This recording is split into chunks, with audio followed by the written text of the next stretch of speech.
पालघर जिल्हा परिषद सदस्य जयेंद्र दुबळा यांनी सारणी येथे नुकसानग्रस्तांची भेट घेऊन आर्थिक मदत केली आहे। दिनांक 16 मे 2024 रोजी अवकाळी गारपिटीमुळे बऱ्याच ठिकाणी जिल्ह्यात तालुक्यात बऱ्याच लोकांच्या घराचे नुकसान व भात शेतीचे नुकसान झाले असून पालघर मधील कोणताही कार्यकर्ता नुकसान झालेल्या लाभार्थ्यांना साधी भेटही देऊ शकले नाहीत। परंतु शिवसेना उद्धव बाळासाहेब ठाकरे यांचे कार्यकर्ते जयेंद्र दुबळा यांनी सारणी या ठिकाणी घरांचे व भात शेतीचे नुकसान झालेल्या नुकसानग्रस्तांची भेट घेत घराची पाहणी करत त्यांना छोटीशी भेट म्हणून आर्थिक मदत केली आहे।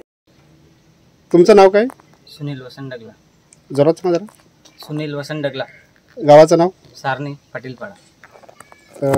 ह्या तुमच्या घराचे पत्र पूर्ण उडवलेत, अंदाजे किती पत्र फुटले असतील? काय 21 ते 25 असतील पत्र।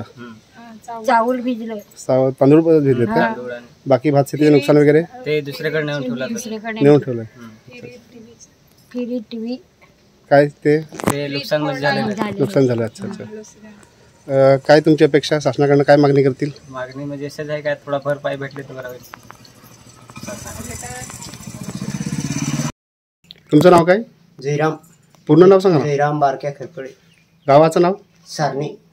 कोणता पाडा? सारणी भोयपाडा। ही घटना घडली 16 तारखेला। त्याच्यात अंदाजे किती तुमची पत्र उडवली असतील?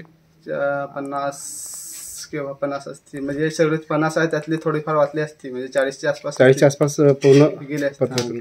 अजून काय भात शेतीचे नुकसान? भाताचे ते भात आपले कापलेला ते पूर्ण भिजलेला भात पूर्ण भिजले। घरातलं धान्याचं काही नुकसान झाले का? नाही ना? नाही, फक्त इकडनं पडलं ते तिकडनं उडवलं ते। आता काय तुमची काय शासनाकडून मागणी, काय अपेक्षा? शासनाने दिले असतं तर बरं झालं असतं ना, एवढे नुकसान झालेले आहेत, ती नुकसान भरपाई शासनाने द्यावी, द्यायला पाहिजे। Bureau report, star Maharashtra news, Palghar.